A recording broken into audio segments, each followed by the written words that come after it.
السلام علیکم ورحمۃ اللہ وبرکاتہ۔ الحمد للہ رب العالمین والصلاة والسلام علی رسولہ الکریم وعلی آلہ واصحابہ اجمعین، اما بعد فاعوذ باللہ من الشیطان الرجیم، بسم اللہ الرحمن الرحیم۔ الف لام میم، ذالک الکتاب لا ریب فیہ ھدی للمتقین۔ بسم اللہ الرحمن الرحیم۔ انا نحن نزلنا الذکر وانا لہ لحافظون۔ بسم اللہ الرحمن الرحیم۔ رب اشرح لی صدری ویسر لی امری واحلل عقدۃ من لسانی یفقہوا قولی۔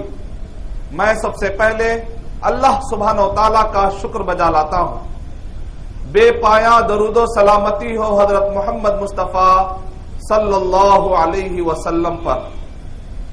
اور میں اسٹیج پر تشریف فرما معزز قابل صد احترام ڈاکٹر سعید احمد حفظہ اللہ، آپ کا میں استقبال کرتا ہوں، اور سامعین میں موجود معزز علماء کرام، بزرگان ملت، نوجوانان اسلام اور میری ماں اور بہنوں، میں آپ سب کا یہاں پر اسلامی طریقے سے استقبال کرتا ہوں اور میں مبارکبادی پیش کرتا ہوں کہ آپ جس محفل میں آئے ہیں یہ قرآن مجید سے جڑی ہوئی، اس کی خدمت سے جڑی ہوئی محفل ہے۔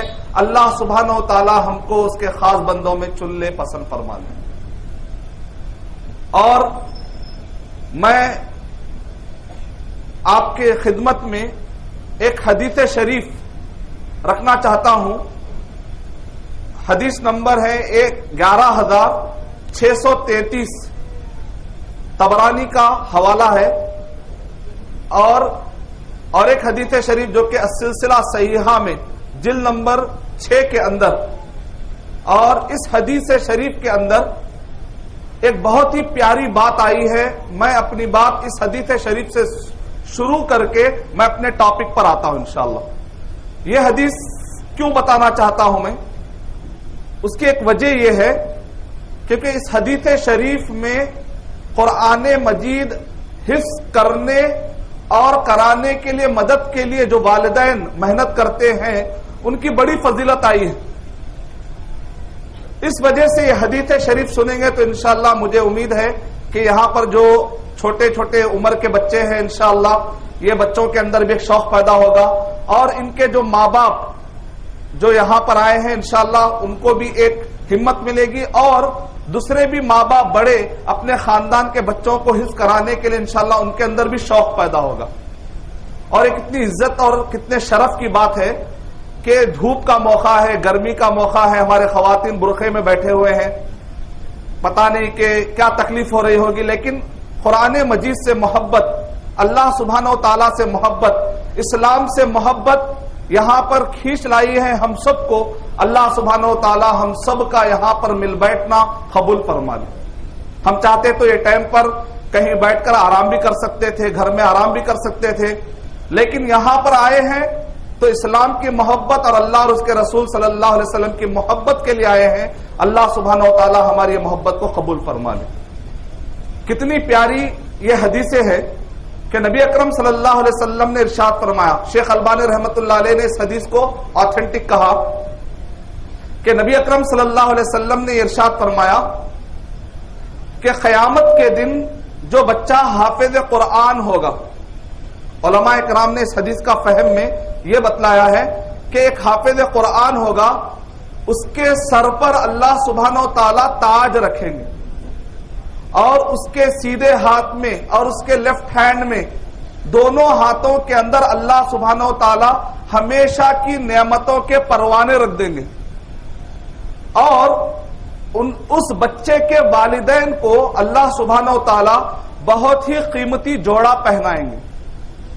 والدین کہیں گے کہ اے اللہ اتنا قیمتی جوڑا آخر ہمیں کہاں سے مل گیا؟ والد بھی بولیں گے، والدہ بھی بولے گی کہ ہمیں اتنا قیمتی جوڑا کیسے مل گیا؟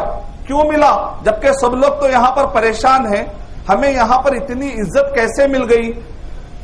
تو اللہ سبحانہ و تعالی والدین سے کہیں گے تم نے جو رات دن محنت کی اپنے بچوں کے پیچھے تاکہ یہ بچے قرآن مجید کو حفظ کر لے، تاکہ یہ بچے قرآن مجید کو یاد کر لے، اللہ سبحانہ و تعالیٰ کو تمہاری ادا اتنی پسند آئی کہ آج حشر کے میدان میں سب کے سب پریشان ہیں، لیکن ایسے وقت پر تم کو عزت دی جا رہی ہے، تمہیں کپڑے پہنائے جا رہے ہیں، تمہیں قیمتی جوڑا پہنایا جا رہا ہے۔ اس کی وجہ یہ ہے کہ تم نے جو محنت کی ہے آج اللہ سبحانہ و تعالیٰ اس کا بہترین بدلہ دے رہے ہیں۔ کتنی پیاری حدیث شریف۔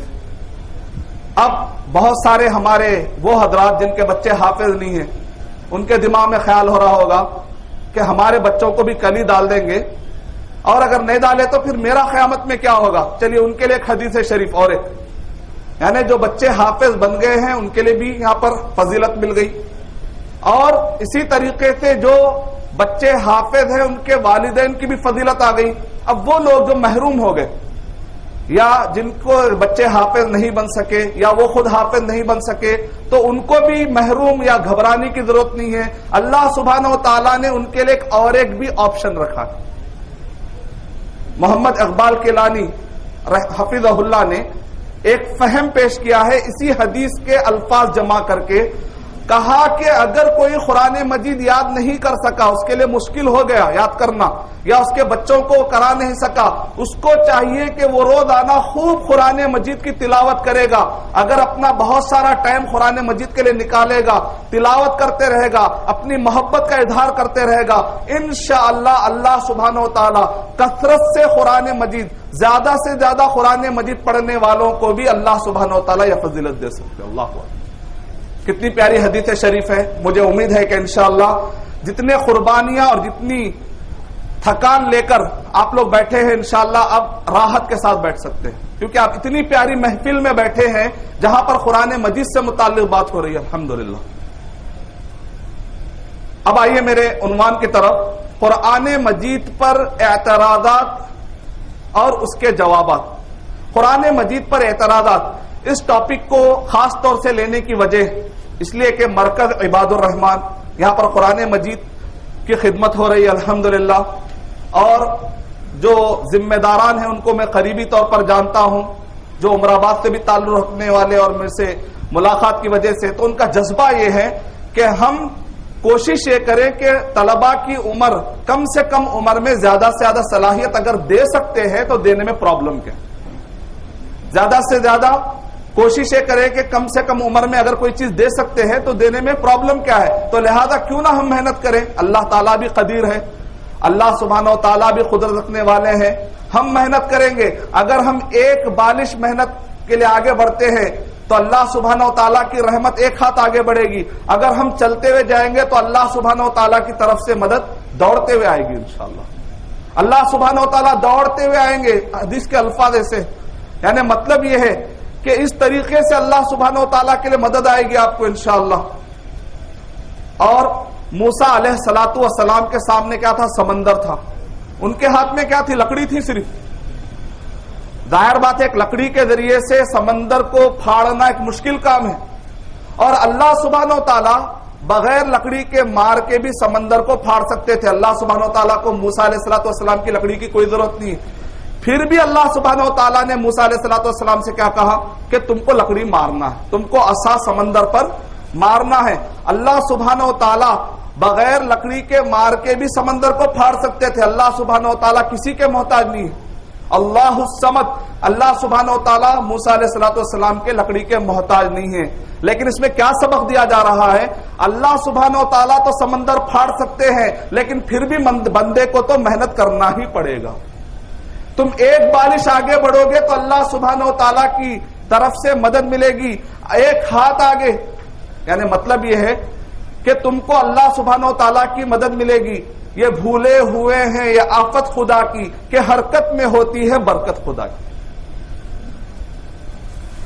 اس لحاظ سے جب اتنا اہم اقدام کیا گیا تو اس مناسبت سے میں نے چاہا کہ آندھرا پردیش اور ہندوستان کے اندر غیر مسلم اور خاص طور سے عیسائی حضرات جو قرآن مجید کے خلاف محنت کر رہے ہیں، تھوڑا سا ہم شعور میں لائیں۔ بیانوں کے ذریعے سے، ٹی وی کے ذریعے سے، اخبارات کے ذریعے سے کوشش ہم یہ کر رہے ہیں کہ کسی طریقے سے مسلمانوں کو یہ شعور آئے اور ان کو معلومات پھیلے کہ کس طریقے سے عیسائی حضرات کوشش کر رہے ہیں. مثال کے طور پر اگر آپ دیکھیں گے آندھرا میں بلکہ پورے ہندوستان میں ایک ساکشی نیٹ ورک کام کر رہا ہے. یوں کہہ لیجئے جس طرح سے ہندو حضرات میں بہت سارے اچھے بھی ہیں لیکن اس میں سے ایک RSS کی ٹیم بھی پائی جاتی ہے جس کو ہم کہتے ہیں بھائی اسلامی اعتبار سے وہ دشمنی رکھتے ہیں، یا کچھ ایسے لوگ ہیں جو اسلامی اعتبار سے دشمنی رکھتے ہیں. تو بالکل عیسائیوں کے اندر بھی ساکشی آج کل یہ وہ عیسائیوں میں سے بہت سارے تو آپ دیکھتے ہیں کہ ہمدردی کے دواخانے اور بہت سارے اسکول کھولتے ہیں، لیکن اس میں سے ایک ایسا بھی گروپ ہمارے درمیان آ رہا ہے جو باقاعدہ سازش کے طور پر اور ایک دشمنی پالتے ہوئے سامنے آگے آ رہا ہے.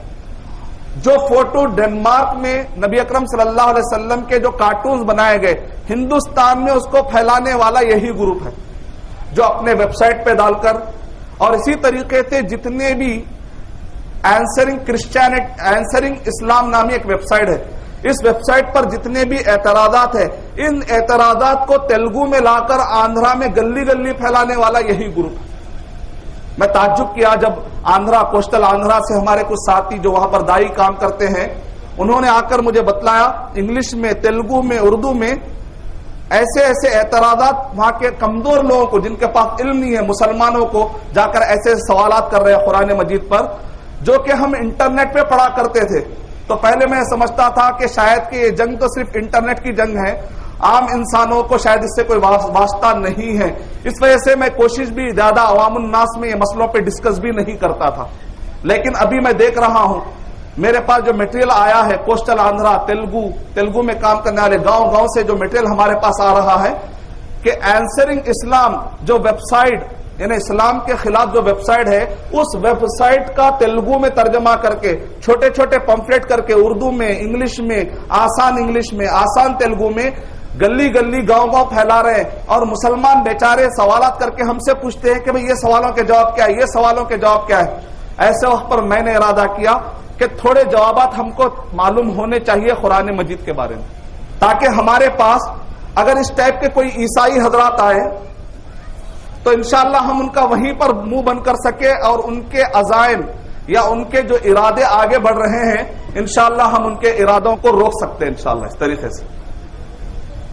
تو سب سے پہلے اگر آپ دیکھیں گے تو یہ حضرات آپ کے پاس جو سوالات کرتے ہیں مختلف قسم کے سوالات، مثال کے طور پہ قرآن مجید وہ ساکشی گروپ کے پاس سے انہوں نے کیا ایک چھوٹا سا پمفلیٹ نکال کے انہوں نے کہا کہ قرآن مجید کے اندر صحابہ اکرام تابعین جو آپس میں وہ قرآن مجید انہوں نے لکھا تھا تو اس کو جا کر انہوں نے انٹرنیٹ سے نکال کے انہوں نے کہا دیکھو قرآن مجید فلاں کا ایک مصحف تھا، ان کے پاس نوٹس تھے، ایک صحابی کے کچھ نوٹس تھے، دوسرے صحابی کے کچھ نوٹس تھے.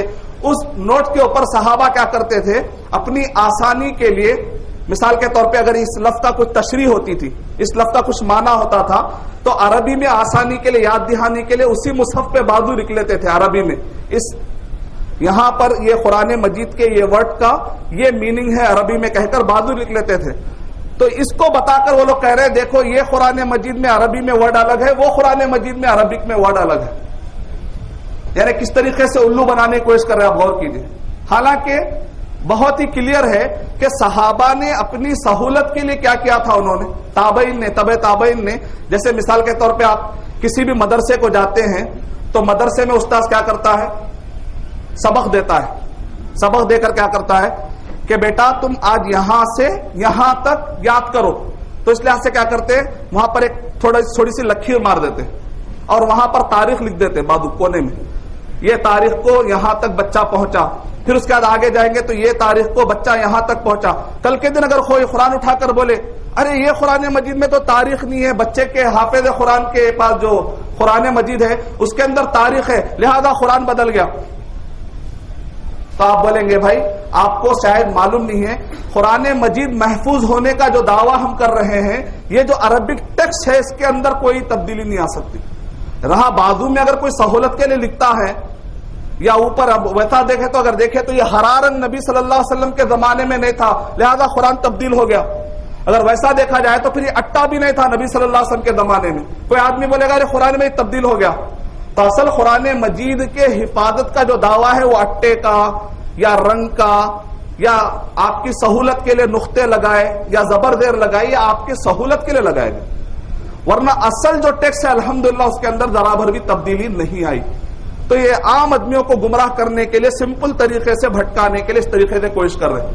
تو آپ ان کو بتائیے، تو آپ کے پاس جو بائبل سیڈیوں میں آ رہی ہے تب تو آپ کی بائبل ہی بدل گئی، کیونکہ عیسیٰ علیہ السلام کے زمانے میں سی ڈی کہاں تھی بھائی. اس طریقے سے آپ ان کو سوال کر سکتے ہیں. جیسے اگر آپ موٹے موٹے انداز میں وہ لوگ آپ کو بھٹکاتے ہیں تو آپ موٹے موٹے انداز میں ان کو بھی شک میں ڈال دیجیے. ارے ہو زمانے میں سی ڈی کہاں تھی، پھر بھی آپ کی بائبل ہی بدل گئی. کالا اٹا بائبل کے پر اکثر کیا رہتا، کالا اٹا رہتا. یہ جو کالا اٹا میڈ ان انڈیا کا ہے یہ عیسیٰ علیہ السلام کے زمانے میں کہاں تھا بھائی، تو آپ اس کو بھی شک میں ڈال دیجیے. موٹے انداز میں اگر آپ کو وہ شک میں ڈالتا ہے تو آپ بھی اس کو موٹے موٹے انداز میں شک میں ڈال دیجیے. یہ ایک طریقہ ہے، لیکن میں کہہ رہا ہوں کہ اس سے بھی آگے جا رہے ہیں وہ لوگ. کس طریقے سے کام ہو رہا ہے، کس طریقے سے وہ لوگ محنت کر رہے ہیں قرآن مجید کو غلط ثابت کرنے کے لیے. قرآن مجید بدل گئی ہے، قرآن مجید محفوظ نہیں ہے، اس کے لیے عام لوگوں کو کس طریقے سے وہ لوگ بھٹکانے کی کوشش کر رہے ہیں، اس کا میں نے آپ کو ایک ہلکا سا نمونہ دیا. اب آئیے ان کے جو اعتراضات ہیں، ان اعتراضات میں سے پہلا اعتراض یہ ہے کہ کیسے تم یہ ثابت کرو گے کہ اللہ سبحانہ و تعالی موجود ہے، اور پھر تم یہ کیسے ثابت کرو گے کہ اس اللہ نے یہ قرآن مجید کو اتارا ہے. پہلا سوال، کیسے تم یہ ثابت کرو گے کہ اللہ ہے اور اس اللہ نے یہ قرآن مجید کو بھیجا ہے. ہو سکتا کوئی انسان لکھ لیا ہوگا، وہ اللہ تعالیٰ نے اس قرآن مجید کو بھیجا، کیسے تم پروف کرو گے؟ پہلا سوال. دوسرا سوال یہ ہے کہ کیسے تم یہ ثابت کرو گے کہ یہ قرآن مجید اترنے کے بعد ابھی تک بھی محفوظ ہے، بدلا نہیں، کیسے تم پروف کرو گے؟ تیسرا سوال، ان کے کچھ کامن عام اعتراضات ہیں، انشاءاللہ چھوٹے چھوٹے اعتراضات ہیں جو چلتے پھرتے وہ لوگ بسوں میں، ریل میں، گاڑیوں میں، جہاں پر بھی ٹھہرے ٹھہرے ڈالتے ہیں، ان کو باقاعدہ اس کی فیس ملتی ہے، باقاعدہ ان کو اس کے پیسے ملتے ہیں. 8-10 لوگوں کو جا کر میں نے دماغ میں یہ سوال ڈالا بولتے تو باقاعدہ اس کے لیے پیسے ملتے ہیں ان کو. ان کا کام ہی وہ ہے، مثال کے طور پہ 10 لوگوں کو بولتے ہیں جاؤ جا کر یہ 6 سوالات کم سے کم رات ہونے تک 100 مسلمانوں کو ڈال کر آؤ، اس کے پیسے اتنے لے لو. تو ان کا کام خالی گھومتے رہتے، کون بچہ بیکار بیٹھا ہوا ہے، نکڑ پہ بیٹھا ہوا ہے، اسکول کو نہیں گیا، مدرسے کو پڑھنے نہیں گیا، تو آ کے پکڑ لیتے ہو. تو ان کا کام ہی وہی ہے. یہ چلتے پھرتے اعتراضات کے جوابات. چوتھا اعتراض، پہلا اللہ کو ثابت کرو اور قرآن کو اللہ کے پاس سے ثابت کرو. دوسرا یہ ہے کہ اللہ سبحانہ و تعالیٰ نے قرآن مجید جو اتارا ہے وہ اب تک محفوظ ہے، جو اس کے بارے میں کچھ بتاؤ. تیسرا، چلتے پھرتے وہ لوگ ڈالنے والے اعتراضات. اور چوتھا یہ ہے کہ یہ قرآن مجید کو محمد صلی اللہ علیہ وسلم نے اپنی طرف سے لکھ لیا، اس کو اپنی طرف سے لکھ لیا ہے. لکھ کر وہ کہتے ہیں کہ یہ اللہ سبحانہ و تعالیٰ کا ہے، یعنی جھوٹ کہتے ہیں نعوذ باللہ. کیوں؟ تاکہ مال کمائیں، تاکہ حکومت کمائیں. پھر اس کے بعد ان کا اور ایک اعتراض یہ ہے کہ یہ قرآن مجید کو شیطان نے لکھا ہے. عیسیٰ کا اعتراض ہے کہ شیطان نے لکھا ہے. محمد صلی اللہ علیہ وسلم کے پاس ایک شیطان آیا تھا، اس شیطان نے آ کر کہا نتیجے میں قرآن مجید لکھ لیا ہے. تو آئیے ہم بسم اللہ کرتے ہیں. پہلا اعتراض کہ کیسے تم یہ ثابت کرو گے کہ اللہ سبحانہ و تعالیٰ ہے، مسلمان جس کو مانتے ہیں کہ اللہ ہے، اور وہ اللہ سبحانہ و تعالیٰ نے یہ قرآن مجید کو بھیجا ہے، کیسے آپ ثابت کریں گے؟ ویسے ثابت کرنے کے بہت سارے طریقے علماء کرام نے اپنائے ہیں. مثال کے طور پہ کہتے ہیں کہ اگر آپ کائنات کو دیکھیں گے تو اس سے پتا چل جائے گا کہ کوئی بھی چیز خود بخود نہیں آتی. ایک کمپیوٹر ہے خود بخود نہیں آئے گی، ایک گھڑی ہے آپ دیکھتے ہیں تو اندازہ لگاتے ہیں بھائی گھڑی کا کوئی بنانے والا ہوگا. تو اسی طرح اتنی بڑی کائنات کو جب ہم دیکھتے ہیں تو یقیناً کوئی بنانے والا ہوگا. لیکن آپ اس میں بہت سے بہت کہاں تک پہنچ سکتے ہیں، کوئی پیدا کرنے والا ہوگا وہاں تک پہنچ سکتے ہیں. لیکن اللہ سبحانہ و تعالیٰ تک پہنچنے کے لیے آپ کو اور ایک پروف چاہیے. اور اسی طریقے سے بہت سارے میتھڈ اپنائے جاتے ہیں. میں آپ کے لیے ایک سمپل طریقہ دیتا ہوں جو ہمارے اسکول میں جانے والے اور جنرل معلومات رکھنے والے سب لوگ جانتے ہیں. وہ یہ ہے کہ نیوٹن جو 17ویں صدی میں، نیوٹن جانتے ہیں آپ، جب اس سے پوچھا گیا کہ تم نے یہ جو نظریہ لایا کہ زمین کے اندر گریوٹی پائی جاتی ہے، زمین کے اندر گریوٹی پائی جاتی ہے، یعنی زمین کے اندر کشش پائی جاتی ہے، زمین نیچے کی طرف کھینچتی ہے. یہی وجہ ہے کہ جب ہم سیڑھیوں پہ چڑھتے ہیں تو ہمارے لیے چڑھنا مشکل ہوتا ہے، لیکن اترتے وقت پر اترنا آسان ہو جاتا ہے. تو نیوٹن نے اس نظریے کو ایجاد کیا اور کہا، ڈسکور کیا اس نے، اور کہا کہ زمین کے اندر گریوٹی پائی جاتی ہے، گریویٹیشنل فورس کہا جاتا ہے، کانسیپٹ آف گریوٹی. نیوٹن سے پوچھا گیا کہ تم نے جو نظریہ لایا ہے اس کی بنیاد کیا ہے؟ تو نیوٹن نے کیا کہا؟ Concept of inference. اس کو کہتے ہیں concept of inference. Concept of inference کا مطلب یہ ہے کہ ایک چیز جو معلوم ہے اس کو سامنے رکھ کر جو چیز معلوم نہیں ہے اس تک پہنچنا، اس کو کہتے ہیں کانسیپٹ آف انفرنس. یعنی کہ ایک گرتا ہوا سیب، اس سے اس نے کہا دیکھو یہ سیب کو جب میں گرا رہا ہوں تو سیب نیچے کی طرف جا رہا ہے، اوپر کی طرف نہیں آ رہا. اس کا مطلب یہ نکلا کہ زمین کے اندر کشش ہے. میں گرتے ہوئے سیب سے بتلا رہا ہوں کہ زمین کے اندر کھینچنے کی طاقت موجود ہے. کھینچنے کی طاقت میں تمہیں نہیں دکھا سکتا، لیکن میں گرتا ہوا سیب دکھا سکتا ہوں. گرتا ہوا سیب کی وجہ سے تم یہ سمجھ جا سکتے ہو اس میں کیا چیز نظر آ رہی ہے. گرتا ہوا سیب نظر آ رہا ہے، لیکن اس کے اندر جو زمین کھینچ رہی وہ تو نظر نہیں آ رہا ہے. تو کہتے ہیں کہ گرتے ہوئے سیب کے ذریعے سے زمین کے اندر کی جو کشش ہے جو نظر نہیں آ رہی ہے، لیکن اس کے ذریعے سے مجھے وہ پتا چل گیا. تو ہم بھی کہتے ہیں اس قرآن مجید کو جو بھی آدمی چیک کرے گا تو ہمارے لیے یہ کانسیپٹ آف انفرنس ہے، ٹول آف انفرنس ہے. یعنی مطلب یہ ہے کہ جس طریقے سے گرتے ہوئے سیب کے ذریعے سے گریوٹی معلوم کرے، اسی طریقے سے یہ قرآن مجید کے ذریعے سے ہم اللہ سبحانہ و تعالیٰ کو معلوم کر سکتے ہیں. آئیے وہ کیسے؟ یہ قرآن مجید کب نازل ہوا؟ سب لوگ جانتے ہیں. اگر آپ کسی بھی پوچھیں گے، یورپ والے سے، امریکہ والے سے، کسی بھی عیسائی سے آپ جانتے ہیں، آپ ان سے پوچھیں گے یہ قرآن مجید کب نازل ہوا تو وہ کہیں گے محمد صلی اللہ علیہ وسلم کے زمانے میں. اچھا محمد صلی اللہ علیہ وسلم کب تھے؟ تو وہ کہے گا محمد صلی اللہ علیہ وسلم جس وقت پر آئے تھے اس وقت پر پوری دنیا میں ڈارک ایجز تھا. ڈارک ایجز کا مطلب یہ ہے ابھی یورپ بیدار نہیں ہوا تھا، جس کو یورپ کا رینیسانس کہتے ہیں. 1452 میں یورپ بیدار ہوا. اس سے پہلے یورپ پتے لگا کے، وہ لوگ کپڑے پہننے نہیں آتا تھا تو پتے لگا کے گھومتے تھے جنگلوں میں، لیکن اب وہ لوگ 1452 میں یورپ بیدار ہوا. اچھا امریکہ کب دریافت ہوا؟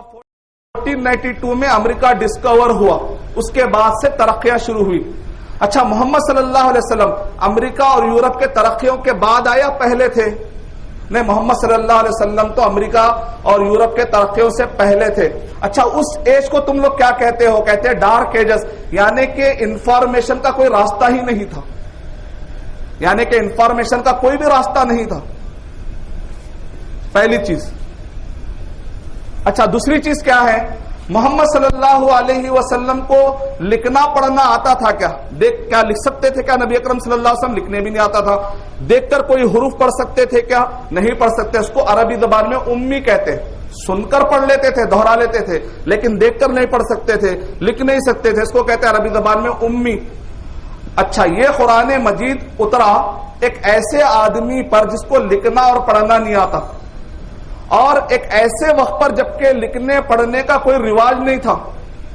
اب بتاؤ ایسے وقت پر قرآن مجید کے اندر جو باتیں آ رہی ہیں، آج کے جو سائنسدان تحقیق کرنے کے بعد، ریسرچ کرنے کے بعد جو بڑی بڑی باتیں آج کے سائنسدان بتا رہے ہیں، اس زمانے میں وہ ایک امی ڈارک ایجز میں رہ کر نبی اکرم صلی اللہ علیہ وسلم نے اگر اس قرآن مجید کو اپنی طرف سے اگر وہ لکھ لیتے تو کیا ایسی باتیں بتا سکتے تھے؟ تو وہ کہیں گے ہو سکتا بتائے ہوں گے. تو سائنس کے اندر کہتے ہیں تھیوری آف پروبیبلٹی. تو تھیوری آف پروبیبلٹی کا مطلب یہ ہے ایک کوائن پہ ایک، دوسرے کوائن پہ دو، تیسرے کوائن پہ تین، ایسے اگر میں 10 کوائن 1 سے لے کر 10 تک میں جیب میں ڈال لیا، اس کو پھر میں اپنے جیب کو ہلایا، پھر اس کے بعد اگر میں نکالوں تو ہمیشہ 1 2 3 پورے سیکوینس میں آنا ضروری نہیں ہے. تھیوری آف پروبیبلٹی کہتے ہیں اگر اندھا دھند بھی کرے تو ہمیشہ سچا ہونا کوئی ضروری نہیں ہے. قرآن مجید میں جتنی بھی باتیں آ رہی ہیں وہ ساری کی ساری باتیں قرآن، آج کی جو سائنس ہے، سائنس سے بھی ایڈوانس باتیں. سائنس ابھی پیچھے ہے، قرآن مجید کو سائنس کی کوئی ضرورت نہیں ہے. یعنی سائنس ابھی پیچھے ہے. قرآن مجید میں ایسی ایسی ایڈوانس باتیں ہیں جس کو سائنس دیکھ کے پریشان ہے کہ بھئی آخر اتنی باتیں ایڈوانس باتیں قرآن مجید میں کیسے آ گئی. اس کا مطلب کیا نکلا کہ یہ ایک انسان کا لکھا ہوا کلام نہیں ہو سکتا. یہ وہی اسی کا کلام ہوگا جس نے پوری کائنات بنائی ہوگی, جس نے کریٹ کیا ہوگا پورے کائنات کو, پورے یونیورس کو, پورے ورلڈ کو. کیونکہ کریٹر زیادہ بہتر جانتا ہے. میں اگر گاڑی میں نے بنائی ہے, گاڑی اگر میں نے ایجاد کی ہے, تو مجھے زیادہ معلوم ہے اس گاڑی کے بارے میں. اسی لیے آپ کیا کرتے ہیں, گاڑی بیچنے والا کیا کرتا ہے, بھائی گاڑی بنانے والے نے کہا ہے اس میں پیٹرول ڈالو, گیس کا تیل مت ڈالو, بھائی پانی مت ڈالو, گرم پانی مت ڈالو, بلکہ پیٹرول ڈالو کہتا ہے. کیونکہ گاڑی بنانے والا زیادہ گاڑی کے بارے میں بہتر جانتا ہے. تو اسی طریقے سے قرآن مجید میں اللہ سبحانہ و تعالیٰ نے جو باتیں بتائی ہیں آج کے سائنس سے بھی ایڈوانس ہے, اور آج کی سائنس پریشان ہے کہ آخر اتنی باتیں قرآن مجید میں کیسے آ گئی. کا مطلب یہ نکلا تو ہم کہیں گے کہ محمد صلی اللہ علیہ وسلم جو کہ ایک امی تھے اور کوئی انفارمیشن حاصل کرنے کا اس زمانے میں کوئی راستہ نہیں تھا. ایک انسان کوئی آ کر ان کو دے دیا ہو, لکھ لیا ہو, ایسا بھی نہیں ہو سکتا.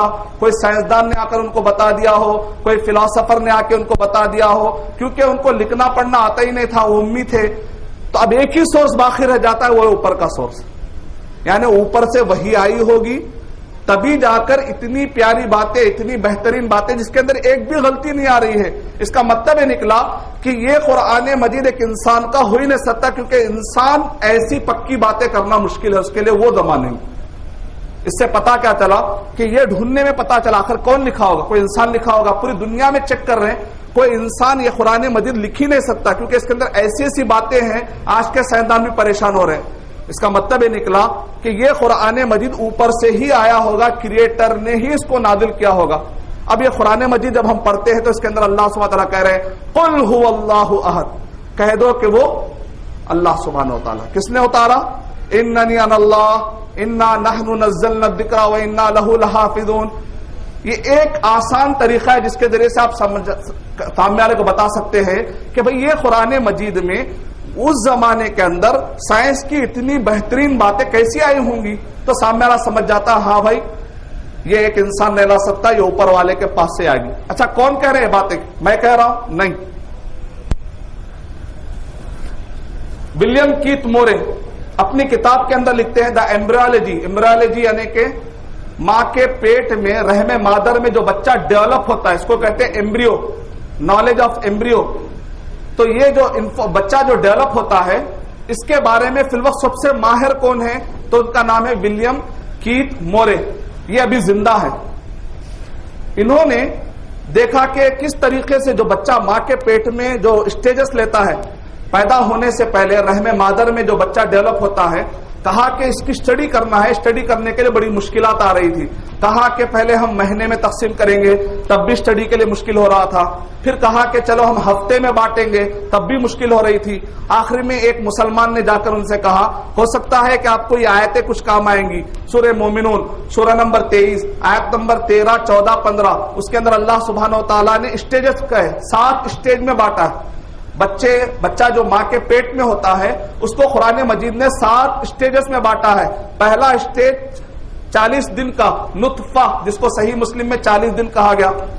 پھر اس کے بعد آگے کہا گیا کہ یہ علقہ بن جاتا ہے, یعنی کہ وہ نطفہ جا کر لال یعنی خون میں. پھر اس کے بعد مضغہ. ایسے 7 اسٹیج بتائے. تو ولیم کیت مورے فوراً اس نے حیرت کا اظہار کیا, کہا کہ اتنے باریک انداز میں ہم نے آلے لگا کر کوشش کی, تب بھی ہم یہ اسٹیج نہیں نکال سکے. قرآن مجید میں 1400 سال پہلے نبی اکرم صلی اللہ علیہ وسلم نے اس کتاب کے اندر 7 اسٹیج بتائے جو پرفیکٹ میچ ہوتے ہیں اسٹڈی کرنے کے لیے, بچے کے گروتھ کو معلوم کرنے کے لیے. اس سے بہترین کوئی طریقہ نہیں ہے. تو لوگوں نے کہا یہ قرآن مجید کس نے لکھا؟ تو طلبہ نے پوچھا آپ ہی بتائیے سر کہ کس نے لکھا ہوگا. پھر اس کے بعد وہ اپنے اسٹوڈنٹ سے پوچھتے ہیں اچھا بتاؤ تو صحیح کہ یہ قرآن مجید کس نے لکھا ہوگا. تو پورے جو نان مسلم وہاں پر اسٹوڈنٹ تھے انہوں نے فوراً کہا محمد صلی اللہ علیہ وسلم نے لکھ لیا ہوگا, اس میں کیا پرابلم ہے. اچھا یہ بتاؤ کہ اتنا باریک جو انہوں نے فارمولا بتایا اس کے اندر, یہ کیسے بتایا ہوگا. تو بچوں نے کہا اس زمانے میں کوئی مشین تھی ہوگی, اس مشین سے دیکھ کر بتلا دیا ہوگا. تو اس کے بعد ولیت کیت مورے نے کہا ہاں بالکل تم ٹھیک کہہ رہے ہو, محمد صلی اللہ علیہ وسلم نے اس مشین سے بتانے کے بعد اس مشین کو ڈیزرٹ میں صحرا میں چھپا دیا بھی ہوگا. آج کے زمانے میں ایسی مشین آنا مشکل ہے, اس زمانے میں کہاں تھی وہ مشین 1400 سال پہلے. اس کے بعد انہوں نے لکھا مجھے یقین ہے, میں اس بات کو ماننے میں مجھے کوئی شک نہیں ہے, یہ انسان نہیں لکھ سکتا, یہ صرف اور صرف اوپر والے کی طرف سے آ سکتی, جو کریٹر ہے, جو بچے کو پیدا کرنے اور بچے کے تخلیق کے مرحلوں کو جانتا ہے, وہی اتنے باریک انداز سے بتا سکتا ہے. میں ماننے کے لیے تیار ہوں کہ یہ قرآن مجید کس کی طرف سے ہے, اللہ سبحانہ و تعالی. It has been a great pleasure for me to help clarify statements in the Quran about human development. It is clear to me that these statements must have come to Muhammad from God or Allah, because almost all of this knowledge was not discovered until many centuries later. This proves to me that Muhammad must have been a messenger of God or Allah. تو پہلے یہ ثابت ہو گیا کہ یہ قرآن مجید ڈھونڈے تو بھی انسانوں سے نہیں مل رہا. اس کا مطلب یہ قرآن مجید اللہ سبحانہ و تعالیٰ کی طرف سے ہے. تو ہم کہیں گے اب آ جائیے نیوٹن کی فلسفی لے کر آ جائیے آپ. نیوٹن نے کیا کہا, گرتے ہوئے ایپل سے تم معلوم کر سکتے ہو وہ چیز جو نظر نہیں آ رہی, وہ چیز کیا ہے, کشش, زمین کی کشش ہے, وہ چیز نظر نہیں آ رہی, تم گرتے ہوئے ایپل سے وہ معلوم کر سکتے ہو. تو اسی طریقے سے اس قرآن مجید کے ذریعے سے معلوم کر سکتے ہیں کہ اللہ سبحانہ و تعالیٰ موجود ہے, ایک کریٹر موجود ہے جو اتنے باریک انداز میں اس میں باتیں بتلا رہا ہے. اور ایک مثال بھی آپ دے سکتے ہیں کہ کیسے تم ثابت کرو گے کہ یہ قرآن مجید اللہ سبحانہ و تعالیٰ کی طرف سے ہے. اور ایک بھی آپ مثال دے سکتے ہیں, مثال کے طور پر بگ بینگ تھیوری, یعنی کہ ایک بہت بڑا دھماکہ ہوا, نتیجے میں کائنات بٹی, اور اس کے بعد پورے زمین اور تارے, یہ جو گیلیکسیز ہیں, کتنے گیلیکسی پائے جاتے ہیں فی الوقت, 100 بلین گیلیکسی پائے جاتے ہیں. 100 بلین گیلیکسی میں سے ایک گیلیکسی کا نام ہے ملکی وے گیلیکسی. اس ایک گیلیکسی کے اندر 200 بلین تارے ہیں, 45 سیٹلائٹ ہیں, اور 8 پلانٹ ہے. پہلے 9 کہتے تھے, اب سائنسدان کہہ رہے ہیں صرف 8 میں سے ایک زمین ہے چھوٹی. ایک گیلیکسی ایسی ہے. ویسے کتنے گیلیکسی پائے جاتے ہیں دنیا میں, 100 بلین گیلیکسی پائے جاتے ہیں. اتنی بڑی کائنات ہے نا, اتنی بڑی کائنات ہے. تو یہ کیسا وجود میں آئے, تو کہتے ہیں بگ بینگ تھیوری, ایک بہت بڑا دھماکہ ہوا, اس کے بعد یہ لوگ ٹوٹ کر الگ الگ ہوئے اور ایک کائنات بن گئی پوری. اچھا, اس کے بارے میں کب پتا چلا, تو کہتے ہیں حال ہی میں 40-50 سال کے اندر یہ معلومات ہمارے سامنے آئی ہیں. جب ہم نے ان کو جا کر, جب مسلمان نے کہا, سورہ انبیاء سورہ نمبر 21 کی آیت نمبر 30 کے اندر اللہ سبحانہ و تعالیٰ ارشاد فرما رہے ہیں, اولم یر الذین کفروا ان السماوات والارض کانتا رتقا ففتقناہما, کیا کافر غور نہیں کرتے, دیکھتے نہیں ہیں کہ پہلے زمین اور آسمان دونوں ملے ہوئے تھے, ہم نے ان کو الگ کر دیا. حضرت عبداللہ بن عباس رضی اللہ تعالی عنہ سے آ کر ان کے شاگردوں نے پوچھا, تفسیر قرطبی کے حوالے کے مطابق, کہ اس آیت کی تشریح کیا ہے. تو حضرت عبداللہ بن عباس رضی اللہ تعالیٰ نے فرمایا, اس آیت کو سورہ فصلت سورہ نمبر 41 کے آیتوں, شروع کے آیتوں سے جوڑ کر پڑھو گے تو سمجھ میں آئے گا. وہ ہے کہ فہیا دخان, کہ پہلے وہ ایک نیبولا کی طرح تھے, یعنی دونوں زمین اور آسمان دونوں کے دونوں پہلے ملے ہوئے تھے. اللہ سبحانہ و تعالیٰ نے خلا کے ذریعے سے, آج جس کو ہم اسپیس کہتے ہیں, اسپیس, اللہ تعالیٰ نے خلا کے ذریعے سے زمین اور آسمان کو الگ کر دیا. یہ تفسیر کس نے کی, حضرت عبداللہ بن عباس رضی اللہ تعالیٰ نے, جو 1400 سال پہلے کے تھے. آج سائنسدان آ کر کہہ رہے ہیں آلات کو ذریعے سے, آلات کو دیکھ کر, عبداللہ بن عباس رضی اللہ تعالیٰ ایڈوانس ہوئے یا آج کے آلات کے سائنسدان ایڈوانس ہوئے؟ عبداللہ بن عباس رضی اللہ تعالیٰ. قرآن مجید میں اگر تدبر کرو گے, غور و فکر کرو گے, تو اس میں ایسے ایسے علوم ہیں کہ جو علوم پرفیکٹ طریقے سے سائنسدان بھی نہیں لا سکتے. الحمدللہ حضرت عبداللہ بن عباس رضی اللہ تعالیٰ عنہ نے بگ بینگ تھیوری کا نظریہ, اس کی تشریح 1400 سال پہلے انہوں نے کر دی. اور ایک بھی آپ مثال دے سکتے ہیں کہ پوری جو دنیا ہے، میں آپ پورے انسان جتنے بھی ہیں، یہاں تک کہ دیوار، پتھر، اینٹ، اگر آپ کسی سے پوچھیں گے بھئی ان سب کا بیس کیا ہے، تو آج کے سائنسدان کہتے ہیں ان سب کے اندر ڈی این اے پایا جاتا ہے، اور جو ڈی این اے ہے اس کا بیس کس پر ہے؟ پانی پر ہے۔ جو ڈی این اے ہے H2O فارمولے کے ذریعے سے یہ ڈی این اے اپنے غذا کو ایکوائر کرتا ہے کہتے ہیں۔ آئیے قرآن مجید پڑھیے آپ، سورہ انبیاء سورہ نمبر 21 آیت نمبر 30، وَجَعَلْنَا مِنَ الْمَاءِ كُلَّ شَيْءٍ حَيٍّ أَفَلَا يُؤْمِنُونَ، ہم نے ہر چیز کو پانی سے بنایا، کیا پھر بھی ایمان نہیں لاتے وہ لوگ؟ یعنی جس کو سائنسدان آج اتنے تحقیق کے بعد کہہ رہے ہیں کہ پوری کائنات بیس ہے ڈی این اے پر، اور ڈی این اے بیس ہے پانی پر، یہ پانی قرآن مجید اللہ سبحانہ وتعالیٰ کہہ رہے ہیں ہر چیز کو پانی کی ضرورت پڑتے رہتی ہے۔ یہ تین آیتیں اگر آپ پڑھیں، جو نوٹ کرنا ہے نوٹ کر سکتے ہیں۔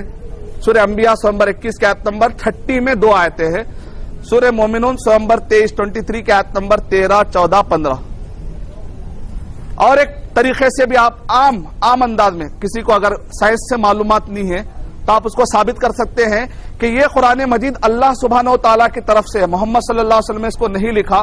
ایک آدمی کو اگر سائنس کی معلومات نہیں ہے تو آپ اس کو بھی ثابت کر سکتے ہیں۔ بہت آسان طریقہ میں آپ کو دے رہا ہوں کہ کس طریقے سے آپ قرآن مجید کے بارے میں ثابت کر سکتے ہیں یہ تنزیل من الرحمن الرحیم، کہ اللہ سبحانہ و تعالیٰ کی طرف سے، رحمان کی طرف سے۔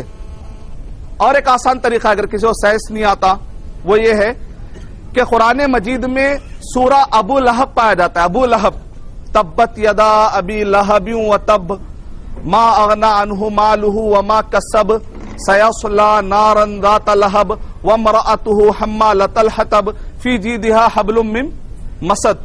یہ تو ماشاءاللہ سب کو یاد ہوگا۔ ایک آسان طریقے سے بھی آپ سب کو سمجھا سکتے ہیں۔ اگر کسی کو سائنس نہیں معلوم ہے تو آپ ایک آدمی بولے گا بھائی ہر ایک کو تو سائنس نہیں معلوم ارشد بھائی، ہم کیسے ثابت کریں گے، اور ہم کو بھی سمجھانا ذرا مشکل ہے بعض اوقات۔ تو آسان طریقے سے آپ سمجھا سکتے ہیں کہ یہ قرآن مجید محمد صلی اللہ علیہ وسلم نے اپنی طرف سے نہیں لکھا، بلکہ یہ اللہ سبحانہ و تعالیٰ کی طرف سے ہے، یہ ان کا کلام ہے۔ کیسے آپ ثابت کریں گے؟ سورہ ابو لہب جو قرآن مجید کا 111 نمبر والی سورت ہے، یہ سورہ جب نازل ہوا، جب نبی اکرم صلی اللہ علیہ وسلم کوہ صفا پہ چڑھے اور آپ نے اپنے خاندان والوں کو دعوت دی، تو اس وقت پر ابو لہب نے کیا کہا؟ تبا لک یا محمد لہذا جمعتنا، اے محمد تمہاری بربادی ہو، کیا تم نے اس مقصد کے لیے جمع کیا؟ تو یہ سورہ نازل ہوا۔ مفسرین کہتے ہیں تبت یدا ابی لہب وتب، یعنی یہ قرآن مجید میں یہ جو سورہ نازل ہوا، اس وقت پر یہ جو سورہ نازل ہوا سورہ ابو لہب، اسی وقت پر اللہ تعالیٰ نے اعلان کر دیا کہ ابو لہب کلمہ نہیں پڑے گا، اسی لیے تو وہ کہا جائے گا سیصلی نارا ذات لہب، وہ کہا جائے گا بھڑکتے ہوئے انگاروں والی آگ میں جائے گا۔ اس سورے کے نازل ہونے کے بعد ابو لہب کتنے سال زندہ تھا؟ کم سے کم 11 سال زندہ تھا۔ اس سورہ نازل ہونے کے بعد ابو لہب کتنے سال زندہ تھا؟ کم سے کم 11 سال زندہ تھا۔ کتنا بیوقوف ہے، زندگی بھر کہہ رہا تھا کہ یہ قرآن مجید پرانی کتاب ہے، اساطیر الاولین ہے، قرآن مجید اللہ کی نہیں ہو سکتی، اوپر والوں کی نہیں ہو سکتی، اس ٹائپ کی وہ زیادہ باتیں کیا کرتے تھے۔ 11 سال تک اس نے یہ ساری باتیں کی۔ اگر ایک مرتبہ سے جھوٹا منہ اگر وہ کلمہ پڑھ لیتا تو یہ قرآن مجید کی آیت ڈسپروو ہو جاتی تھی۔ سمجھ میں آپ پوائنٹ؟ 11 سال میں اگر وہ ایک مرتبہ بھی جھوٹ کے طور پہ لا الہ الا اللہ، قرآن مجید میں آیا کہ میں جہنم میں جاؤں گا، کلمہ نہیں پڑھوں گا، اے لوگوں دیکھو میں کلمہ پڑھتا ہوں، لا الہ الا اللہ محمد رسول اللہ، جھوٹ کے طور پہ بھی اگر پڑھ لیتا تو لوگ بولتے بھائی قرآن مجید میں آیا جہنم میں جائے گا، آپ کلمہ پڑھ لیا نا، آ کر پوچھ سکتے تھے۔ لیکن 11 سال میں جھوٹ کے طور پہ بھی اس نے کلمہ نہیں پڑھا۔ کیسے پڑھے گا؟ کیونکہ غیب جاننے والا کون ہے؟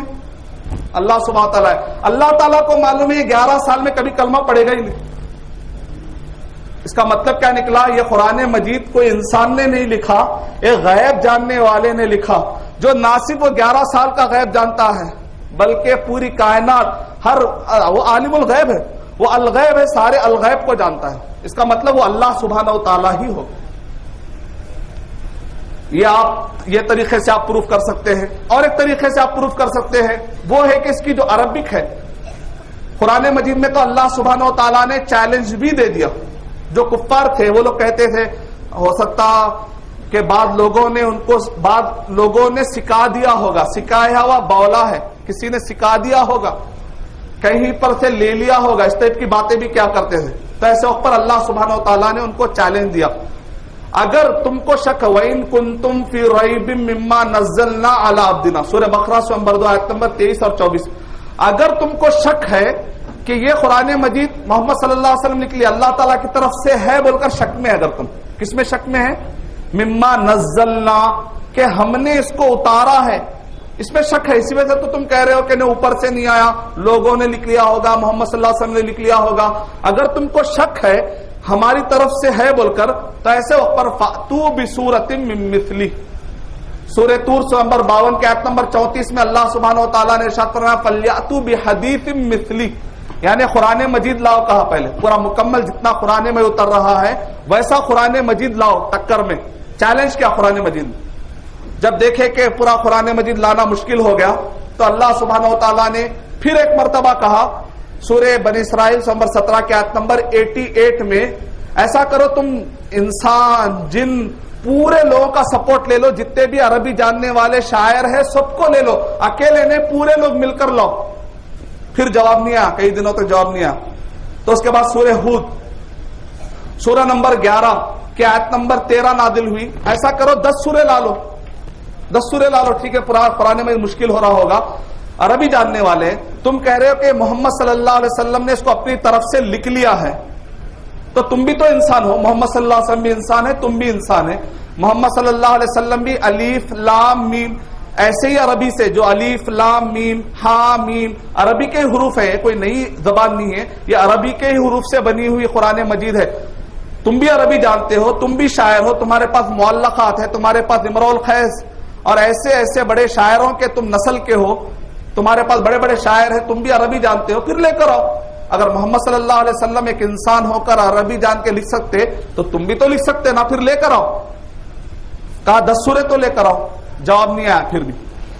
تو اس کے بعد اللہ سبحانہ و تعالیٰ نے سورہ یونس سورہ نمبر 10 کے آیت نمبر 38 نازل کی. کہا کہ ٹھیک ہے سورہ لا لو، بسورۃ مثلی، ایک سورہ لا لو. جان دو 10 نہیں لا سکتے، ایک سورہ لا لو کم سے کم جواب میں. سب سے چھوٹا سورہ کون سا ہے قرآن مجید میں؟ انا آتینا کل کوثر فصلی لربک وانحر ان شانیک هو الابتر. کہا ایک سورہ لا لو، پھر جواب نہیں آیا. تو آخری میں اللہ سبحانہ تعالیٰ نے مدینے میں بھی پھر جب قرآن میں نازل ہوا پھر چیلنج آیا. سورہ بقرہ سورہ نمبر 2 آیت نمبر 23 اور 24 میں کہا مِن مثلی. اچھا ٹھیک ہے سورہ نہیں لا سکتے تو نہیں لا سکتے، سورہ کے قریب ملتا جلتا تو بھی لاؤ. اب اور آسان کر دی، سورہ تو دور کی بات ہے، سورہ سے ذرا قریب ملتا جلتا، چلو 19-20 کا فرق بھی ہے تو لا لو، وہ بھی نہ لائے. اس کا کیا لاتے؟ نبی اکرم صلی اللہ علیہ وسلم کی جو حدیث ہے صحیح بخاری میں، جو نبی صلی اللہ علیہ وسلم کے جو الفاظ ہے آج تک اس کا جواب نہیں لائے. اللہ تعالیٰ کے قرآن مجید کا کلام کا جواب لائیں گے. نبی صلی اللہ علیہ وسلم کے ورڈ جو صحیح بخاری میں پائے جاتے ہیں وہ نبی صلی اللہ علیہ وسلم کے، آج تک اس کا جواب نہیں آیا. قرآن مجید یہ تو کلام اللہ ہے، اللہ کا کلام ہے، اس کا جواب کہاں سے آ سکتا؟ اور آج کل کے عرب کے لوگ کوشش کر رہے. الفرقان الحق، اللہ حفاظت فرمائے، انیس شورس نامی یہ شخص ہے، اس نے شیخ احمد دیدات سے ڈیبیٹ کرنے کے بعد یہ شخص ہار گیا تھا. اس کے بعد ہارنے کے بعد اتنا ذلیل ہوا، لوگ ہر طرح سے اس کو ذلت کرنے لگے، اس کو جو ہے، کیونکہ عربی جاننے والا کرسچن تھا. انیس شورس عربی آتی تھی اس کو. شیخ احمد دیدات رحمۃ اللہ علیہ سے ڈیبیٹ ہارنے کے بعد اس شخص کی کافی ذلت ہو رہی تھی. کئی پیسے اس نے لیے تھے، منسٹری بنائی تھی، کروڑوں ڈالرز اس کے اوپر خرچ کیے گئے تھے. تو آخری میں اس نے کہا جان بچانے کے لیے کوشش کرے، کچھ تو کام کرنا چاہیے. قرآن مجید کے مقابلے میں اس نے قرآن مجید گھڑا ہے، نعوذ باللہ. اس کو قرآن نہیں کہیں گے ہم، الفرقان، اس کو کہتے ہیں فیک فرقان، جھوٹا. الفرقان نام کا اس نے، الفرقان الحق نام سے اس نے یہ بک لکھی. کتنے سوروں میں ہے؟ 61 سورے. کہا کہ قرآن مجید کہتا ہے کہ ایک سورہ لاؤ، میں تو 67 سورے لا لیا، میں تو 67 سورے لایا. اور اس نے بھی شروع کیا، پہلے سورے کا نام اس نے رکھا بسملہ. یہ آپ دیکھ رہے ہیں، اللہ حفاظت فرمائے ہمارے نونہال جو معصوم لوگ ہیں، جن کو جو لوگ عربی ہمارے پاس ہندوستان میں کیسا ہے جانتے ہیں آپ؟ کوئی بھی چیز عربی میں دکھتے ہی فوراً شروع کرا لیتے ہیں اپنے پاس. عربی میں دکھتے فوراً ارے کیا ہے دیکھو بائبل, پھر پھینک دے. پہلے چیک کرنا چاہیے. مومن بندے تو وہ ہوتے ہیں لم یخروا علیہا ثم وعمیانا, اندھے بہرے ہو کے گرتے رہے. تو یہی ہوا تھا پھر آخر میں. نیٹ پہ بہت سارے ہمارے نیٹ پہ بیٹھنے والے ہمارے بھائیوں کو معلوم نہیں ہوتا, وہ لوگ کیا کرے, نور ہے تو سورۃ النورین کر ڈالے, سورۃ البسملہ, سورۃ الوصایا. آپ دیکھ رہے عربک ورڈ ہے نا, تو کئی لوگ کیا کر رہے ہیں انٹرنیٹ پہ جب یہ سورے آ رہے رمضان مبارک میں, بھائی قرآن مجید آج ہی آیا, بھائی آج ہی میرے دوست بھیجا ہے بول کے پڑھ لیتے بیٹھ جا رہے بائبل, جبکہ وہ من گھڑت گھڑے ہوئے سورے ہیں, جبکہ اوپر گھڑے ہوئے سورے ہیں. شیخ احمد دیداد رحمت اللہ علیہ کے فرزند جب مدینہ طیبہ آئے تو انہوں نے اپنے ساتھ ایک ایسا قرآن مجید لایا تھا, اٹا پورا سعودی عرب کا ہے, پورا اٹا سعودی عرب میں جو قرآن میں چھپ کر آ رہا ہے, اندر پورے عربک میں بائبل ڈال دی انہوں نے, ڈال کے نیوزی لینڈ کے اندر مسجدوں کے اندر رکھ دیے. عیسائی جب کوئی نہ رہتا تو مسجدوں میں گھس کے کیا کر دیے, وہ لوگ رکھ دیے. اور بہت سارے لوگ صبح میں قرآن مجید کی تلاوت کرتے ہیں تو بائبل کی پڑھ رہے ہیں, ان کو معلوم ہی نہیں طوطا مینا سے پڑھنے کے یہ نقصانات ہوتے ہیں. ہمارے پاس کہتے ہیں قرآن سمجھ میں نہیں آتا نا, عربی کی وہ اردو کی آئیو جائیو کھائیو والی اردو سمجھ میں آتی, ایک دم کھنی گجراتی اردو وہاں کے علماء لکھتے بیٹھ کر, بہار کے علماء بیٹھ کر لکھتے, وہ اردو سمجھ میں آتی ہے. اس کے لیے بڑی کوشش کر کے پڑھتے ہیں لوگ, ہرے اور پیلے ساری کتابیں پڑھتے ہیں. قرآن مجید کے بارے میں کہہ رہے نہیں بھائی سمجھ میں نہیں آتی. غیر مسلم قرآن مجید کا ترجمہ سمجھ کے کلمہ بھی پڑھ لے رہے, اور ہمارے مسلمان بول رہے ہیں ہمیں وہ سمجھ میں نہیں آتی. عجیب بات, غیر مسلم کلمہ بھی پڑھ لے رہے قرآن میں سمجھ کر. ہاں تفسیر مت کریے, کیونکہ جو علماء کے لیے وہ آیتیں جس کے اندر تفسیر ہے, مسئلے مسائل ہے, وہ علماء کے لیے چھوڑ دیجئے. لیکن قرآن مجید میں نبیوں کے قصے ہیں. قل هو اللہ احد, کہہ دو کہ اللہ اکیلا ہے, ایک ہے اللہ, دو ہے. دو سمجھ میں آیا کسی کو؟ جو چیزیں سمجھ میں آ سکتی ہے وہ تو باتیں ہم سمجھا سکتے ہیں, وہ تو بات سمجھ سکتے ہیں. اب اگر مسئلے مسائل کے, انہیریٹنس کے ہیں, میراث کے مسئلے ہیں, صفات کے ہیں, متشابہات کے ہیں, ڈیٹیل ہے, علماء کے حوالے کر دیجئے. حضرت عبداللہ بن عباس رضی اللہ تعالیٰ عنہ کہتے ہیں کہ کچھ آیتیں ایسی ہیں جس کو عام آدمی بھی سمجھ سکتا ہے, کچھ آیتیں ایسی جس کو صرف علماء سمجھ سکتے ہیں. جن کے پاس عربی کا علم ہو وہ لوگ سمجھتے ہیں, جن کے پاس صحابہ کی لینگویج فہم ہو وہی سمجھ سکتے ہیں. آپ کہیں ہر آیت کو سمجھنے کی کوشش نہ کریں, لیکن وہ آیتیں جس میں موسیٰ علیہ الصلوۃ والسلام کے قصے ہیں, جہاں انہوں نے فرعون کے پاس جا کر دعوت کا کام کیا, ایسے قصے جو آپ کو عقیدے سے متعلق نہیں ہے, باریکی سے متعلق نہیں, عام آدمی سمجھ سکتا ہے. اگر ہم تھوڑا سمجھ کے رکھیں گے, اور خاص طور سے 114 سورہ کے نام اپنے بچوں کو ضرور یاد کرائیے. سورہ فاتحہ سورہ نمبر 1, سورہ بقرہ سورہ نمبر 2, سورہ آل عمران سورہ نمبر 3, سورہ نساء سورہ نمبر 4, سورہ مائدہ سورہ نمبر 5, سورہ انعام سورہ نمبر 6, سورہ اعراف سورہ نمبر 7, سورہ انفال سورہ نمبر 8, سورہ توبہ سورہ نمبر 9, سورہ یونس نمبر 10, پھر الٹا سورہ یونس نمبر 10, سورہ توبہ سورہ نمبر 9, سورہ انفال سورہ نمبر 8, سورہ اعراف نمبر 7, سورہ انعام سورہ نمبر 6, سورہ مائدہ سورہ نمبر 5, سورہ نساء سورہ نمبر 4, سورہ آل عمران سورہ نمبر 3, سورہ بقرہ سورہ نمبر 2, سورہ فاتحہ سورہ نمبر 1. الٹا سیدھا اسینڈنگ ڈسینڈنگ پورا پکا کرا کے رکھ دیجیے. دیکھتے بچہ بول رہا تھا یہ سورہ نہیں ہو سکتا بول کر, نتیجے میں غلط کہیں قرآن نے, کوئی عربی میں پڑھ کے کہیں یہ نہ سمجھے کہ قرآن مجید, جو بھی عربی میں دکھا قرآن میں سمجھ کے پڑھنا شروع کر دے تو بھٹک جائیں گے. پھر اللہ حفاظت فرمائے. 61 سورے, اور یہ باقاعدہ ایسا نہیں ہے کہ نہیں پھیل رہے, نیٹ پہ پھیل رہے ہیں, باقاعدہ پھیلا رہے, اس کی باقاعدہ قیمت ہے, لوگ ڈالر میں خرچہ کر کے پڑھ رہے. لیکن میں آپ کو اس کے بھی تھوڑے جوابات دیتا ہوں. میں یعنی جب ہم نے ان سے کہا, قرآن مجید نے کیا کہا, اگر تم کو شک ہے کہ یہ قرآن مجید ہماری طرف سے نازل ہوا, اس میں شک ہے, تو تم کیا کرو, کم سے کم ایک سورہ تو لاؤ. تو انہوں نے 61 سورے پیش کیے, لیکن ہر زمانے میں پیش کرنے کی کوشش کی. مثال کے طور پہ نبی اور صحابہ کے زمانے میں مسیلمہ بن کذاب نے ایک سورہ پیش کرنے کی کوشش کی. اس نے کیا کہا, الم تر کیف فعل ربک باصحاب الفیل. اس کے جواب میں اس نے جو ہے ایک سورہ گھڑا. کیا کہا, الفیل ملفیل وما ادراک ملفیل لہو خرطوم طویل ولہو ذنب وبیل. نعوذ باللہ من ذلک. کیا کہا اس نے, ہاتھی رے ہاتھی, کیسا موٹا ہاتھی تو ہے, تیری دم کتنی لمبی ہے, تیری سونڈ کتنی لمبی ہے. تو مسیلمہ بن کذاب نے کہا, دیکھو سورہ فیل کا جواب دے ڈالا. میں کیا بولا نے, سورہ فیل کا میں جواب دے ڈالا, اچھی ہے عربی.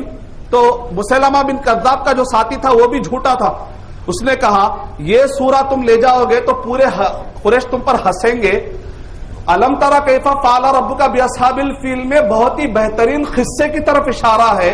جو بہت ہی بڑا قصہ تھا، اس میں انسانوں کو کچھ میسج ہے. تمہارے یہ سورے میں کیا بھی میسج نہیں ہے. موٹا ہتی لمبی دم کس کو نہیں معلوم یا بیکار سورہ. کون بڑا بازو والا بول گیا موٹا ہتی لمبا دم کس کو بولنے نہیں آتا، تو اس کے لیے عرب جا کے میں جواب دے دیا بولنے کی کیا ضرورت ہے. تو اس کو پھر سوجی نے تو اور ایک آدمی آیا، میں جواب دیتا ہوں. اچھا کیا جواب؟ انہیں مینڈک پہ بنایا. الزبدہ وما الزبدہ وما ادراک ما الزبدہ. مینڈک رے مینڈک، تیری کیا بہترین سریلی آواز ہے. تو جب ٹرٹراتا ہے، بولتے عورتیں بولے نکالو اس کو، سریلی آواز کہتے ہیں آنکھ پہ کانٹے آ رہے نکالو باہر. یعنی اس زمانے کے لوگوں نے کوشش نہیں کی، نے کی. آج کے عرب کے لوگ کوشش کر رہے ہیں. ہم بول رہے ہیں جس وقت پہ تمہارے ابا موجود تھے، عربی زبان کے جاننے والے ابا موجود تھے، وہ لوگ خود ہمت نہیں کرے آج کی ٹوٹی پٹی عربی لا کے قرآن مجید کے مقابلے میں کیا ٹھہرے. چلو بولو پہلا جواب کیا دینا ہے آپ کو. جب عرب کے ابا موجود تھے، تمہارے ابا موجود تھے عربی جاننے والے، امرؤ القیس، بلکہ مؤلخہ لکھنے والے جو زمانے کے بڑے بڑے شاعر تھے، اس میں سے ایک شاعر نے تو کلمہ بھی پڑھ لیا. ان سے پوچھا کہ آپ کلمہ کیوں پڑھ رہے ہیں؟ کہا کہ میں جو عربی بولتا ہوں میری عربی کعبے پہ لٹکاتے ہیں، لیکن جب سے یہ قرآن مجید کو میں پڑھنا شروع کیا ہوں میرا جی چاہتا ہے کہ اب کعبے پر کوئی چیز نہ لٹکے بلکہ قرآن مجید. کسی ایک صحابی نے کیا کر دیا، جا کر کعبے پر قرآن مجید کی آیتوں کو لکھ دیا. اس کے لکھنے کے بعد مؤلخات لکھنے والے شاعر نے عربی جاننے والا، اس نے کیا کہا، اب میری شاعری پھیکی نظر آتی ہے مجھے قرآن مجید کے بعد. اس کے بعد بعض صحابہ اکرام نے ان سے کہا آپ کچھ شعر پیش کرنا تھا، تو انہوں نے کہا ابعد القرآن، کیا قرآن کے بعد اب کوئی شعر شاعری میں دلچسپی ہے مجھے؟ تو شعر شاعری سے دلچسپی بھی اڑ گئی. یعنی قرآن مجید میں کیسی عربی ہے، اگر ایک انسان اس کو بول سکتا ہے تو دوسرا بھی انسان بول سکتا تھا. اس کا مطلب یہ نکلا کہ یہ انسان کی نہیں ہے بلکہ کلام اللہ ہے. یہ اللہ سبحانہ و تعالی 100% پیور اللہ سبحانہ و تعالیٰ کا اس کے اندر کلام پایا جاتا ہے. دنیا میں کوئی اس کی ٹکر نہیں لے سکتا. تو آپ اس طریقے سے عربی گرامر سے بھی سمجھا سکتے ہیں. یا سورہ ابو لہب کی میں نے جو مثال دی ہے کہ 11 سال ہو گئے اس نے کلمہ نہیں پڑھا، اس طریقے سے سمجھا سکتے ہیں. اگر سائنس کا جاننے والا ہے تو اس کو سائنس کے حوالے سے آپ اس کو بات سمجھا سکتے ہیں. قرآن مجید میں اللہ سبحانہ و تعالیٰ نے اور ایک بھی طریقہ کہا. سورہ نساء نمبر 4 آیت نمبر 82 کے اندر افلا یتدبرون القرآن، کیا قرآن میں اس پر غور نہیں کرتے؟ ولو کان من عند غیر اللہ لوجدوا فی اختلافا کثیرا. اگر یہ قرآن مجید انسان کا ہوتا تو اس میں بہت سارے اختلافات ہوتے. اس کے اندر کہیں پر بھی کانٹرڈکشن نہیں پائے جاتے، اختلافات نہیں پائے جاتے. اب اگر کسی کو اختلاف نظر آ رہے تو اس کی سوچ میں اختلاف ہے، اس کے سمجھ میں اختلاف ہے. اور انہوں نے سوالات بھی کی کئی. علامہ شیخ شنقیطی رحمت اللہ علیہ نے ایک موٹی بک میں جو بھی جہاں پر نئے اختلافات دکھ رہے تو انہوں نے کہا وہ اختلافات نہیں ہے، سمجھانے کا ایک انداز ہے. مثال کے طور پہ ایک مشہور اختلاف جو ذکر کرتے ہیں وہ یہ ہے، ایک جگہ پر اللہ تعالیٰ قرآن مجید میں کہہ رہے ہیں کہ ہم نے انسان کو نطفے سے بنایا. ایک جگہ پر کہہ رہے ہیں اللہ سبحانہ و تعالیٰ ہم نے انسان کو سلالہ سے بنایا. ایک جگہ پر اللہ سبحانہ و تعالیٰ کہہ رہے ہیں مٹی سے بنایا. کہیں پر اللہ سبحانہ و تعالیٰ کہہ رہے ہیں من حمیم مسنون، یعنی کہ ایسا کیچڑ جس سے بو آتی ہے اس سے بنایا. ایک جگہ پر کہہ رہے ہیں کہ سلسال، یعنی کہ ٹھیکرے والی کھنکتی ہوئی مٹی سے.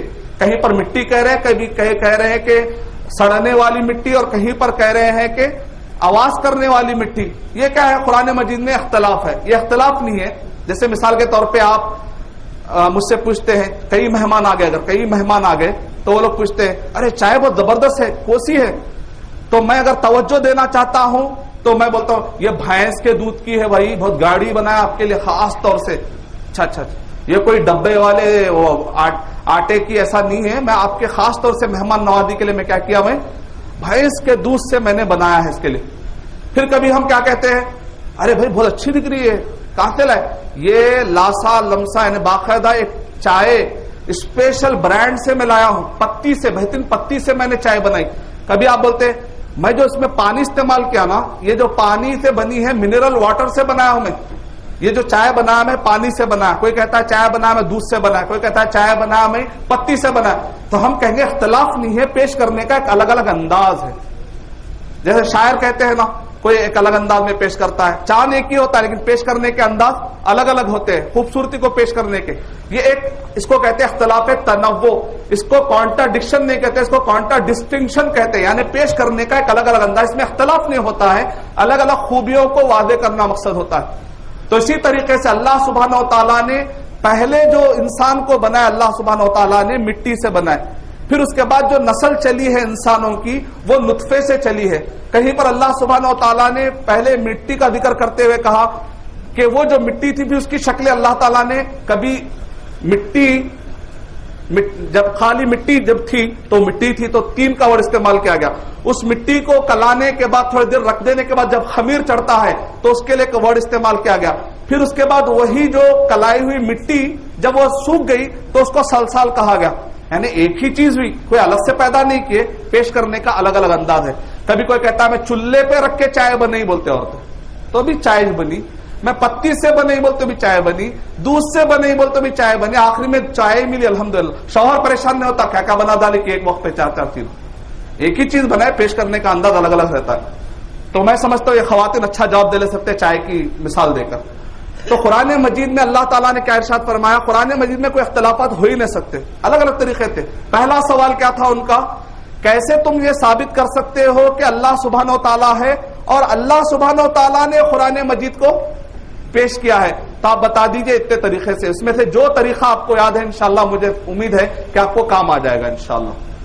دوسرا سوال کہ بعض لوگ کہتے ہیں نہیں ہو سکتا یہ جو قرآن مجید ہے نا, یہ قرآن مجید شیطان نے گھڑ لیا, شیطان کی طرف سے, یہ انسان کا نہیں ہے, شیطان کی طرف سے. تو آپ بولنا کتنا پیارا شیطان ہے بھائی. شروع میں اعوذ باللہ, مسلمان جب بھی قرآن میں پڑھتے تو کیا پڑھتے, اعوذ باللہ من الشیطان الرجیم. قرآن مجید میں اللہ سبحانہ و تعالیٰ نے ارشاد فرمایا فَإِذَا قَرَأْتَ الْقُرْآنَ, بچے پڑھے فَإِذَا قَرَأْتَ الْقُرْآنَ فَاسْتَعِذْ بِاللَّهِ. اور اللہ سبحانہ و تعالیٰ نے کہ جب بھی تم قرآن مجید پڑھنے کی شروعات کرو تو کیا کرنا چاہیے, شیطان سے پناہ مانگو. برے کتنا پیارا شیطان ہے, دیکھو اپنے سے پناہ سکھا رہا, اپنے سے پناہ سکھاتا کوئی شیطان. بھائی میری پناہ مانگ کے شروع کرو بھائی, یہ لو قرآن مجید. تو بولنا قرآن, ذرا اعتراض بھی کرے تو تھوڑا دم رہنا بولنا. پھر اعتراض کرتے, تیسرا اعتراض, محمد صلی اللہ علیہ وسلم نے اس کو اپنی طرف سے لکھ لیا اور لکھ کر کہا کہ یہ اللہ سبحانہ و تعالیٰ کا ہے تاکہ حکومت کمائے, تاکہ مال و دولت کمائے. نعوذ باللہ, آج کل یہ اورینٹلز بہت زیادہ کر رہے ہیں, بلکہ بہت سارے جگہوں پہ سلیبس میں بھی آ گیا. تعجب ہوا میں دیکھ کر. خیر حیدرآباد میں کچھ کمیٹی نے جمع ہو کر کوشش کی, الحمدللہ سلیبس میں سے اس کو نکالنے کی کوشش کی, لیکن سلیبس میں بھی آ گیا محمد صلی اللہ علیہ وسلم مدینہ اس لیے ہجرت کرے تھے تاکہ مال و دولت کمائے اور زندگی کو تھوڑا کشل منگل کر لیں. نعوذ باللہ. تو آپ سب پہلا اس کے اندر کیا ہے, محمد صلی اللہ علیہ وسلم نے اس کو اپنی طرف سے لکھ لیا. انسائکلوپیڈیا بریٹانیکا میں لکھا ہوا ہے محمد صلی اللہ علیہ وسلم کو لکھنا نہیں آتا تھا. کہاں سے لکھتے, خوابہ پڑھ رہے ہیں کیا, پوچھنا دن میں خوابہ دیکھ رہے ہیں کیا, بولنا لکھنے نہیں آتا تھا. ہری ایک دم بیچارہ پیک ہوا تھا, لکھنے نہیں آتا تھا, لکھ رہے وہ آپ کے ابا بیٹھ کے لکھے. آپ چلتے پھرتے جوابات دے سکتے ہیں انشاءاللہ. پھر اس کے بعد کہا کہ یہ اللہ سبحانہ و تعالیٰ کا ہے. گویا کہ مطلب کیا نکلا, محمد صلی اللہ علیہ وسلم نے جھوٹ کہا. نبی صلی اللہ علیہ وسلم کے زمانے میں ہر طرح کا اعتراض کیا گیا, آپ مجنون ہے, شاعر ہے, کاہن ہے بولے, لیکن کسی نے آپ کو جھوٹا ہونے کا کبھی تہمت لگائی, جھوٹا ہونے کی تہمت. آپ نبی صلی اللہ علیہ وسلم کے زمانے کے لوگ زیادہ بہتر جانتے تھے نبی صلی اللہ علیہ وسلم کو, یا بعد والے لوگ؟ نبی صلی اللہ علیہ وسلم کے زمانے کے لوگ, وہ لوگ تو اپنی امانتیں آپ کے پاس رکھاتے تھے, صادق اور امین کہتے تھے, سچا کہتے تھے, اور تم کہہ رہے کہ جھوٹ کہہ دیا. یہ جھوٹا ہونے کا دعویٰ تو پورے زندگی میں نبی صلی اللہ علیہ وسلم کے کبھی بھی کفار قریش نے بھی نہیں کیا, تاکہ مال و دولت کمائے. کیا پوائنٹ ہے, تاکہ مال و دولت کمائے. نبی صلی اللہ علیہ وسلم نبوت سے پہلے مالدار تھے یا بعد میں؟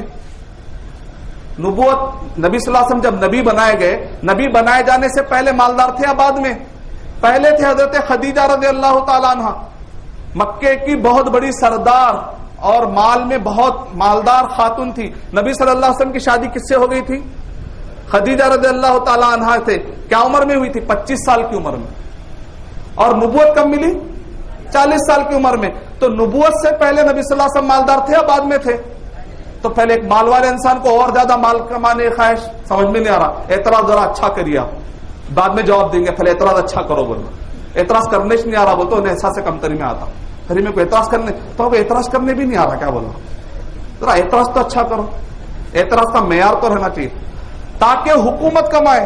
نبی صلی اللہ علیہ وسلم سورہ فصلت نمبر 41 کے آیت نمبر 1 سے لے کر 24 پڑھیں گے تو اس میں پورے کفار قریش مل کر کیا بولے, اے نبی صلی اللہ علیہ وسلم آپ یہ کام چھوڑ دیجئے, حکومت چاہیے تو ہم سے لے لیجئے. تو نبی صلی اللہ علیہ وسلم نے کہا مجھے حکومت نہیں چاہیے, تمہارا ایمان چاہیے, مجھے تمہارے آخرت کی فکر ہے, تمہارے جنت کی فکر ہے.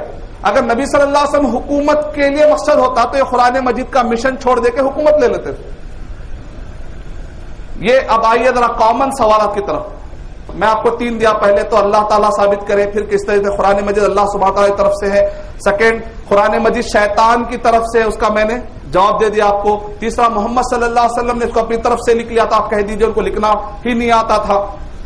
پھر چوتھے میں کامن سوالات ہیں, ان کے کامن سوالات چلتے پھرتے اور ایک بس اسٹاپ پہ ادھر ادھر, جیسا کہ میں نے کہا ان کو باقاعدہ تنخواہ ہی ملتی ہے جا کر مسلمانوں کا دماغ کرپٹ کرنے کے لیے. تو اس میں سے آ کر وہ لوگ پہلا سوال کرتے, تمہارے قرآن مجید میں لکھا ہوا ہے انجیل فالو کرو, تورات فالو کرو. تمہارے قرآن میں کھول کھول کے بتاتے یہ دیکھو یہ آیت میں انجیل آیا تھا, اور ہمارے پاس بائبل اٹھائے, ہم لوگ عیسائی ہیں انجیل مانتے, یہ یہودی ہے تورات مانتے, آپ لوگ کیوں ہمارا احترام نہیں کرتے, آؤ چرچوں میں آؤ, تم بھی ہم سب ایک ہی چھ بولتے.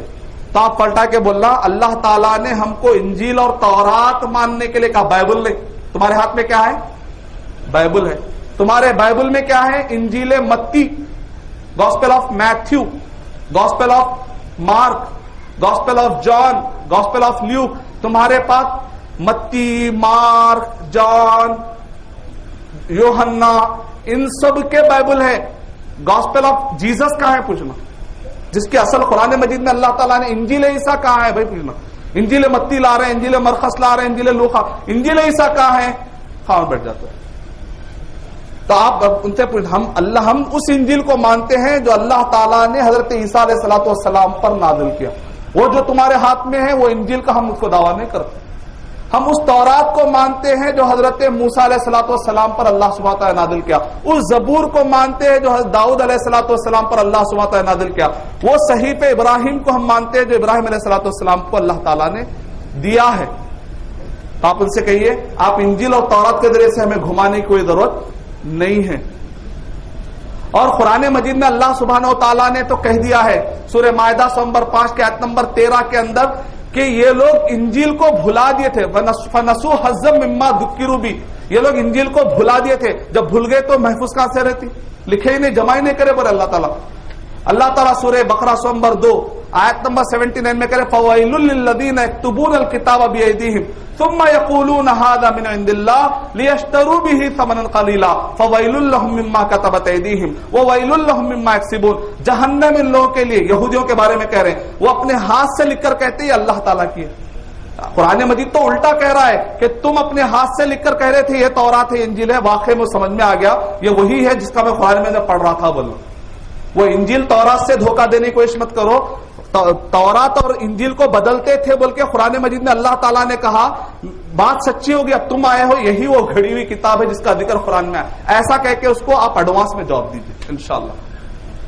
پھر اس کے بعد وہ لوگ کہتے ہیں نہیں تمہارے قرآن مجید میں لکھا ہوا ہے عیسیٰ علیہ الصلوۃ والسلام کا ذکر کتنے مرتبہ ہے, 25 مرتبہ. محمد صلی اللہ علیہ وسلم کا ذکر کتنے مرتبہ ہے, 4 یا 5 مرتبہ ہے. اچھا بڑا قرآن مجید میں جس کا ذکر زیادہ ہے نا وہ زیادہ عزت والا ہے, یا جس کا ذکر کم ہے وہ زیادہ عزت والا ہے.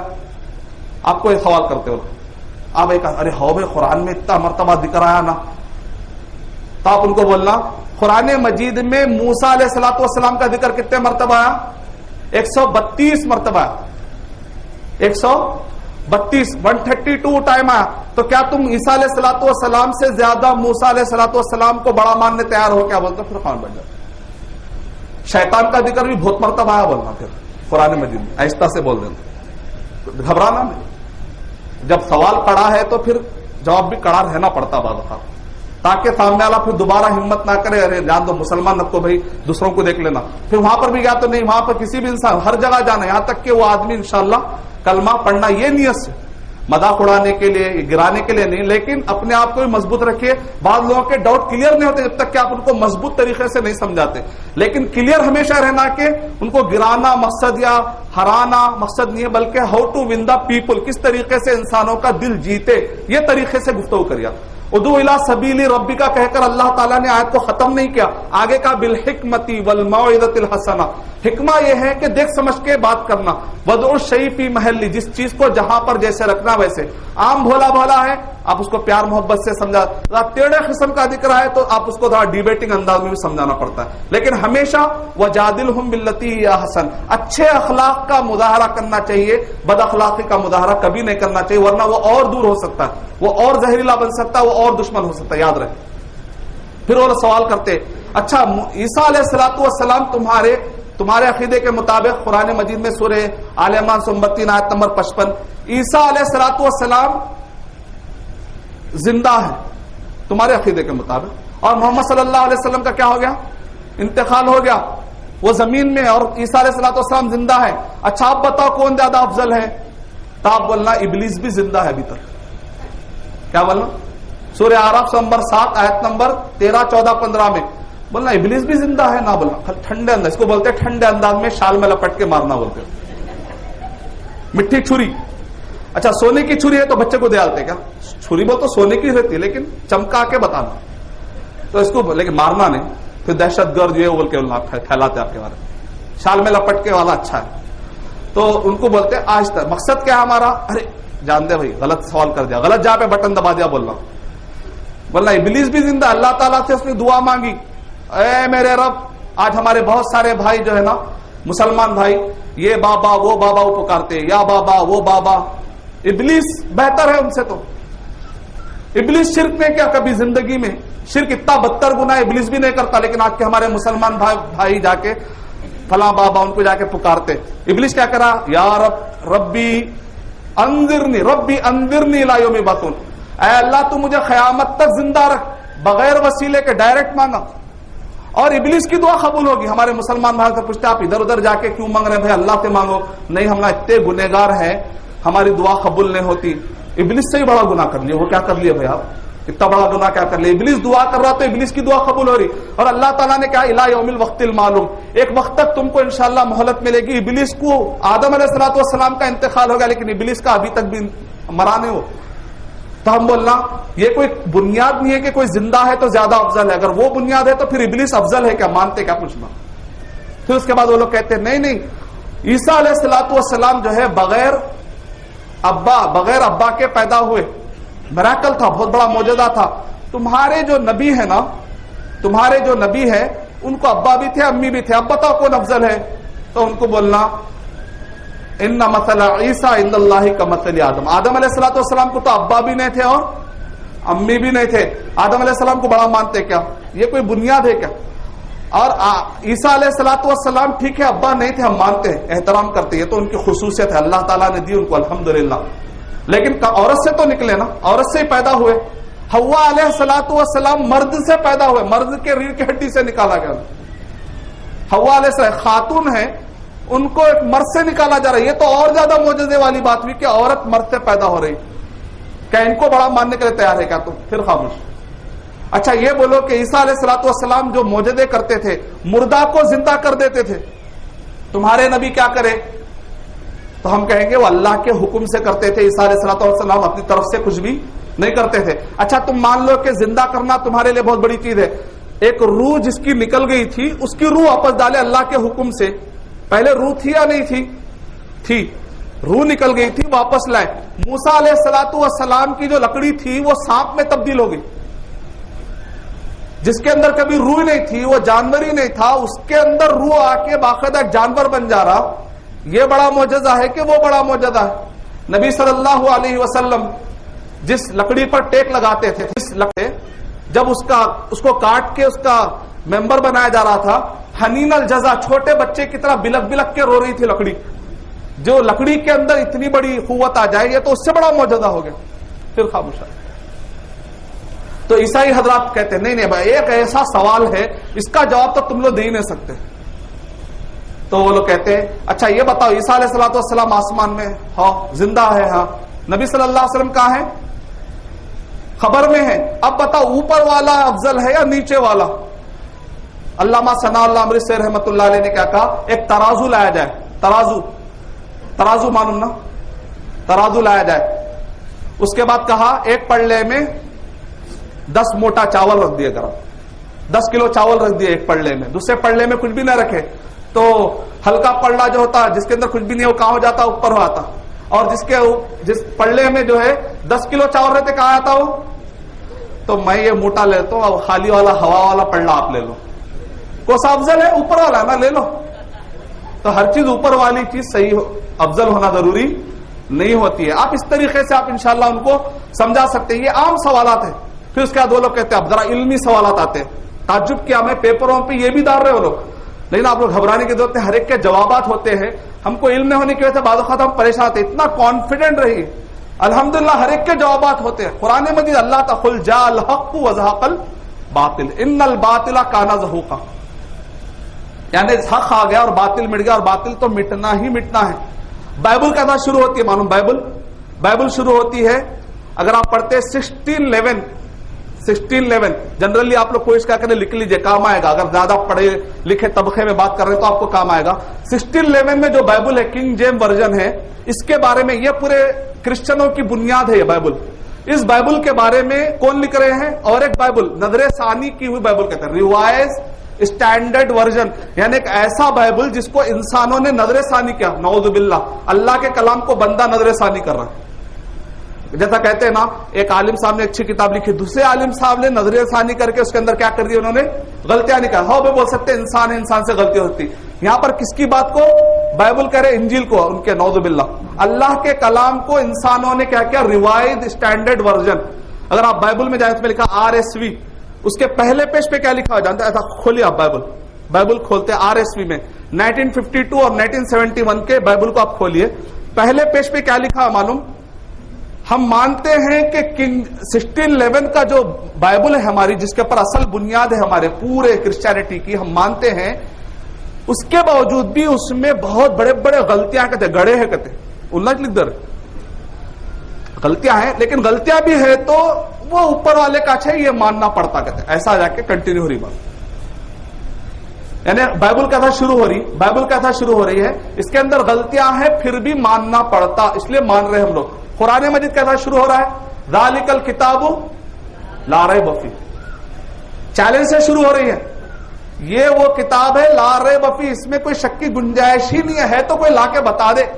ھدی للمتقین، اور گائیڈ بھی کرنے والی ہے، صرف شک سے خالی نہیں بلکہ ھدی للمتقین. یعنی دنیا کے سارے مذہبی کتابیں کون سی زبان میں اتری نہیں معلوم، کب اتری نہیں معلوم، کون تھا پہلے لینے والا نہیں معلوم. یہاں پر صدی بھی کلیئر ہے، لینے والا بھی کلیئر ہے، کس گروپ کے درمیان ہے وہ بھی کلیئر ہے، جو زبان میں اتری وہ بھی زبان کلیئر ہے، وہ محفوظ بھی ہے. پھر کہتا شروع ہے لا ریب فیہ. اتنے کانفیڈنس کا دنیا کی کون سی کتاب ہے؟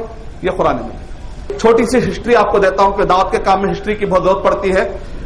کہ آج کل اورینٹلسٹ کہہ رہے ہیں اور خاص طور مستشرقین کہہ رہے ہیں جو 60,000 کتابیں اسلام کے خلاف لکھے ہیں، یعنی 3 دن میں 2 کتابیں اسلام کے خلاف لکھے صرف 150 سال میں. اورینٹلسٹ، یہ ٹائمز میگزین، یہ ایک بہت بڑا امریکہ یعنی بہت بڑا جو نیوز پیپر ہے ٹائمز میگزین، اس کے اندر ہے 16 اپریل 1979 کی یہ بات ہے. پتا نہیں اب تک کتنے کتابیں لکھی جا چکی ہے.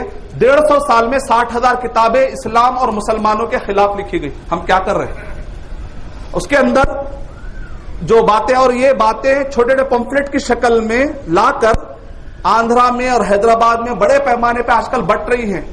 توجہ دیجئے، شعور کے ساتھ لائف گزاریے. اگر ہم ایسے ہی لائف گزاریں گے، بچے بھی پڑھ رہے ہیں، ہم بھی پڑھ رہے ہیں، بڑے ہو رہے ہیں، ایک دن یہ بچے گلے میں اگر عیسائی کا کراس ڈال کے آئیں گے تو اس دن پہ ہم کو رونا پڑے گا. اللہ حفاظ فرمائے. قادیانی بن جائیں گے، عیسائی بن جائیں گے تو اللہ اس دن ہم کو صرف رونا ہی پڑے گا. اس سے پہلے ہے کہ ہم دین کی فکر کر نادا، مصیبت آنے والی ہے، تیرے بربادیوں کے مشورے آسمانوں. ایک بریف ہسٹری بتاتا ہوں میں. مصحف عثمانی، عثمان رضی اللہ تعالی عنہ کے زمانے میں جو ہاتھ سے لکھا گیا تھا، اس زمانے کا قرآن آج بھی محفوظ ہے. اگر آپ قرآن مجید یعنی اگر کچھ بھی سمجھ میں نہیں ہے آپ کو کیسے ثابت کرنا ہے تو کم سے کم آپ کہہ سکتے ہیں عثمان رضی اللہ تعالیٰ عنہ نبی صلی اللہ علیہ وسلم کے گزرنے کے 20 سال کے بعد کا ہی واقعہ ہے، زیادہ دور نہیں، 20 اور 30 سال کے بعد کا ہی واقعہ ہے۔ اس زمانے میں جو قرآن مجید لکھا گیا تھا آج بھی وہ محفوظ ہے، اس کو لے جا کر اس سے ٹیلی کر لیجئے، الحمدللہ ایک بھی حرف کا فرق اس کے اندر آپ کو نظر نہیں آئے گا۔ اس کی تھوڑی سی ہسٹری ہے، تھوڑی سی بریف۔ 3 نسخے پائے جاتے ہیں، 7 آفیشل نسخے عثمان رضی اللہ تعالیٰ عنہ نے بھیجائے تھے، اس میں سے آج 3 پائے جاتے ہیں، اتنی ہسٹری میں الحمدللہ محفوظ رہے۔ ایک برٹش کو تو آپ جانتے ہیں، لندن کے لوگوں کو، وہ لوگ دنیا بھر سے ہمارے پاس سے تاج محل کے سارے چیزیں لے کے جاتے جاتے مسلمانوں کے علاقوں سے وہ لوگ ایک مصحف عثمانی لندن میں رکھا ہوا، وہاں کی برٹش وہاں کے میوزیم میں رکھا ہوا ہے، ایک مصحف عثمانی کا ایک نسخہ وہاں پر رکھا ہوا ہے، اور ایک دوسرا استنبول میں رکھا ہوا ہے ٹرکی کے اندر۔ اس کی تھوڑی سی ہسٹری یہ ہے کہ پہلے حجاز میں تھا، آپ کو معلوم ہے اسلام ہسٹری، نبی صلی اللہ علیہ وسلم، خلفائے راشدین، بنو امیہ، بنو عباسیہ، یہ باقاعدہ خلافت ایسا گروپ کی خلافت بنائی ہے مسلمانوں کی تاریخ میں۔ نبی صلی اللہ علیہ وسلم کے زمانے میں اور خلفائے راشدین کے زمانے میں مدینہ مسلمانوں کا کیپٹل تھا، خلافت کی جگہ تھی۔ علی رضی اللہ تعالیٰ عنہ نے آسانی کے لیے اور مدینے کو سکون میں رکھنے کے لیے، اور دنیا چونکہ بہت زیادہ مسلمان پھیل رہے تھے، آسانی کے لیے سینٹر پوائنٹ کس کو سمجھا؟ کوفہ کو، تو انہوں نے کوفہ کو کیپٹل بنایا۔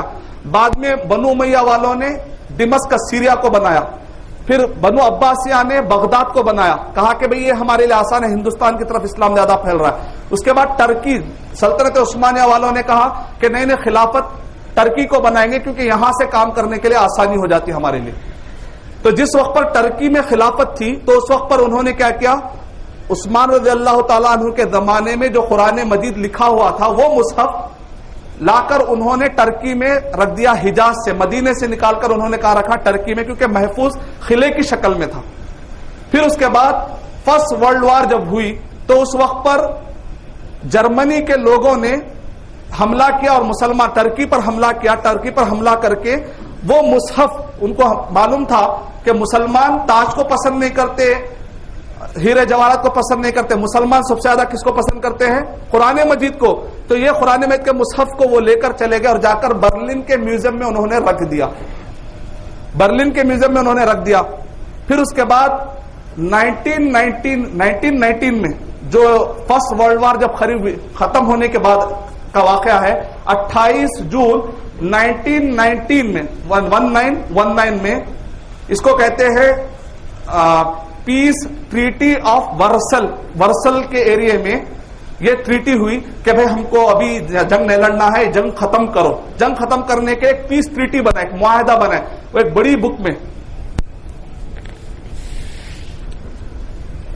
یہ ہے وہ پیس ٹریٹی جو فرسٹ ورلڈ وار کے وقت ختم پر یہ معاہدہ، ایک موٹی بک ہے، اس موٹی بک کا شروع کا میں نے پیج آپ کے لیے پرنٹ آؤٹ نکالا ہے تاکہ اس ٹریٹی کے اندر لکھا ہوا ہے 246، اس کا آرٹیکل نمبر 246 میں لکھا ہوا ہے کہ اس کے اندر یہ تھا کہ بھائی جو بھی جائیدادیں تم نے لوٹی ہے سب واپس کر دو، سب واپس کر دو، اس کا تاج واپس کر دیا جائے۔ 246 میں لکھا ہوا ہے کہ ٹرکی سے جو تم نے عثمان رضی اللہ تعالیٰ عنہ کے زمانے کا ہاتھ کا لکھا ہوا نسخہ، وہ لوگ خود مان رہے، دیکھیں یعنی غیر مسلم خود ماننے کے لیے تیار ہے کہ عثمان رضی اللہ تعالیٰ کے زمانے کے ہاتھ کا لکھا ہوا ہے، یہ جو تم نے ٹرکی سے اٹھا کر برلن میں لایا ہے واپس کر دو کہا، اور اس کے بعد اس کو واپس کر دیا گیا۔ تب سے لے کر 1919 سے لے کر الحمدللہ ٹرکی میں واپس مصحف عثمانی محفوظ ہے۔ دوسرا جو نسخہ ہے یہ تاشقند کی میوزیم کا ہے، تاشقند میں رکھا ہوا ہے۔ اس کی تھوڑی سی ہسٹری یہ ہے کہ جس وقت پر دمشق میں حکومت تھی مسلمانوں کی تو مدینے سے ایک مصحف لے جا کے دمشق میں رکھ لیے تھے۔ تیمور لنگ نے جب حملہ کیا 1485 میں دمشق پر تو اس نے کہا کہ مصحف عثمانی میرے ملک میں رہنا چاہیے، تو تیمور لنگ نے، مسلمان تھے یہ بھی، وہ لے جا کر سمرقند میں انہوں نے رکھ دیا۔ سمرقند میں یہ مصحف تھا تو اس وقت پر روس کا ایک بادشاہ زار، اس نے حملہ کیا 1865 کے اندر، زار نامی، اس نے اس کو سمرقند سے وہ لے جا کر اس نے سینٹ پیٹر برگ جو اس وقت کے رشیا کا کیپٹل تھا وہاں پر لے جا کر اس نے رکھ دیا۔ پھر اس کے بعد الحمدللہ اکبر علی باشی نامی شخص کہتے ہیں، ڈاکٹر محمد حمید اللہ پیج نمبر 41 میں کہتے ہیں میں خود ان سے ملاقات کیا اور ان سے میں نے قصہ سنا ہے.